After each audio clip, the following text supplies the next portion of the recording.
نحمده ونصلي على رسوله الكريم أما بعد فأعوذ بالله من الشيطان الرجيم بسم الله الرحمن الرحيم وإن كنتم في ريب مما نزلنا على عبدنا فأتوا بسورة من مثله وادعوا شهداءكم من دون الله إن كنتم صادقين صدق الله العلي العظيم۔ حاضرین جلسہ، معزز مہمانان کرام اور بیت العلوم کے نوشگفتہ پھولوں، دنیا کے ہر پیغمبر نے اپنی امت کے سامنے حیرت انگیز معجزے پیش کیے ہیں۔ حضرت نوح کی دعا نے عالم کو غرقاب کر دیا، حضرت شعیب اور لوط کی دعاؤں نے آتش فشاں پہاڑوں کے دہانوں سے آگ برسائی، حضرت موسیٰ کے معجزے نے فرعون کو بحر احمر کا طعمہ بنا دیا، عصائے موسیٰ کی کار فرمائی نے چٹانوں کی چھاتی سے پانی کا دودھ بہایا اور بحر احمر کے 2 ٹکڑے کر دیے۔ دم عیسیٰ نے جنم کے اندھوں کو بینا اور کوڑھیوں کو چنگا کیا، فرش موت کے سونے والوں کو جگایا اور قبر کے مردوں کو باذن اللہ کہہ کر جلایا۔ میرے عزیز دوستو، یہ واقعات دنیا میں پیش آئے اور ختم ہو گئے۔ برق کا شرارہ تھا جو دم کے دم میں چمکا اور بجھ گیا، لیکن اس دنیا فانی میں ایک پیغمبر ایسا بھی آیا جس کے حیرت انگیز معجزے نے قوموں کو ہلاک کرنے کے بجائے ان کو حیات تازہ بخشی، پتھر دلوں کو موم، عقل کے اندھوں کو بینا اور بنی آدم کی جمعیت کو غفلت و بے ہوشی کی نیند سے جگا کر ہوشیار اور کفر و شرک کی ہلاکت سے بچا کر زندہ کیا۔ یہ حیرت انگیز واقعہ بجلی کی چمک کی طرح دفعتاً ظاہر ہو کر غائب نہیں ہو گیا۔ یہ ید بیضا، عصائے موسیٰ اور دم عیسیٰ کی طرح اپنے امکان اور وقوع میں فلسفیانہ موشگافی اور عقلی نکتہ سنجیوں کا محتاج نہیں۔ یہ روز روشن کی طرح 1000 سال تک ممتد و متواتر واقعیت بن کر دنیا اور اہل دنیا کے سامنے جلوہ گر رہا۔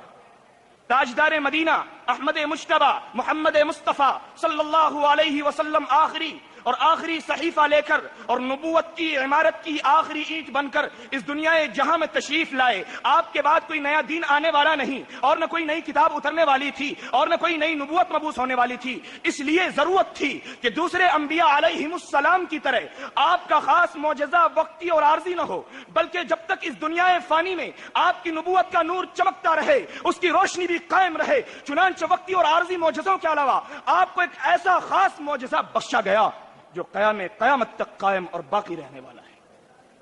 میرے عزیز دوستو، اس پر قرآن کریم نے زبردست تحدی کی کہ میں اپنے رسول و پیغمبر کی صداقت کی گواہی ہوں۔ جن و انس بھی مل کر چاہے تو مجھ جیسی کتاب،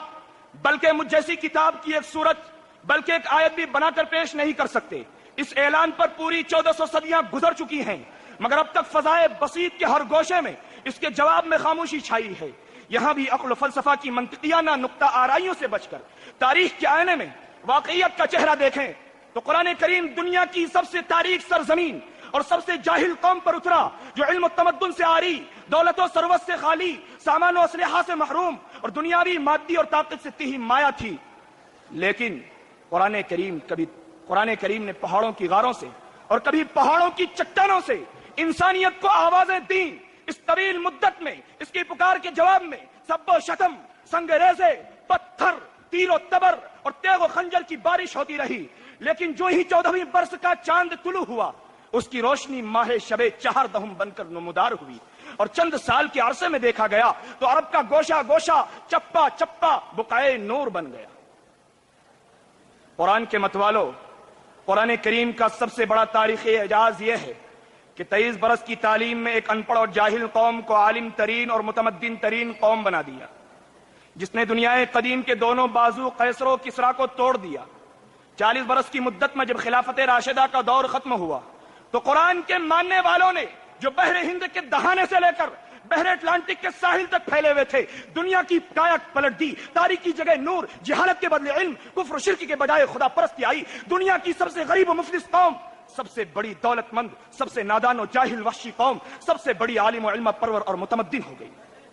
دنیا کی سب سے ضعیف و کمزور قوم سب سے قوی اور سب پر غالب ہو گئی۔ وہ قوم جس کو دنیا میں کبھی سیاسی عزت و جاہ و جلال نصیب نہیں ہوا تھا، اس نے دنیا کی شہنشاہی کا تاج اپنے سر پر رکھا۔ عرب و عجم، ترک و علم، حبش و زنگ، ہند و سندھ، جس نے بھی قرآن کریم کو اپنے سینے سے لگایا اس نے فتح و ظفر کا پرچم اپنے ہاتھ میں لیا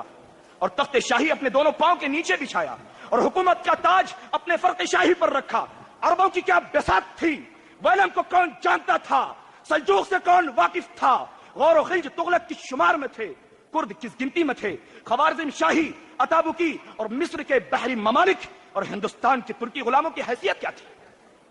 مٹھی بھر آوارہ گرد ترک قبیلہ کا سردار عثمان خان، جس کی اولاد نے یورپ، ایشیا، افریقہ، دنیا کے 3 بر اعظموں پر 600 برس تک حکومت کی، اسلام سے پہلے کیا تھا؟ مگر جب انہوں نے اپنی عقیدت کا سر قرآن کریم کے آگے جھکایا تو دنیا کی شہنشاہیوں نے ان کی آگے اپنی گردنیں جھکا دی۔ عربوں کا تمدن کیا تھا، افریقہ کے وحشیوں کا رتبہ کیا تھا، بربر کی بربریت کی داستانوں سے کون آگاہ نہ تھا، ترک و تاتار کی درندگی کے واقعات سے کس کے کان آشنا نہ تھے۔ مگر دیکھو، جب قرآن کریم نے ان کے سر پر اپنا سایہ ڈالا تو انہی کے ہاتھوں سے عظیم الشان سلطنتوں کی بنیادیں پڑیں، بڑے بڑے متمدن شہر آباد ہوئے، علوم و فنون کی درسگاہیں کھلیں، تمدن و تہذیب کے نقش و نگار اور آثار نمودار ہونے لگے، فلسفہ و عقل کی جلوہ آرائی ہوئی،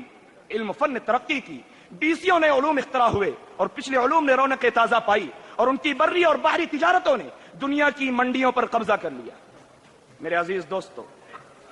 ان سب سے ماورا اور مادہ اور مادیات سے ہٹ کر انسانی اخلاق و آداب نے اسی قرآن کریم کے تعلیم و ہدایت سے تکمیل کا درجہ پایا۔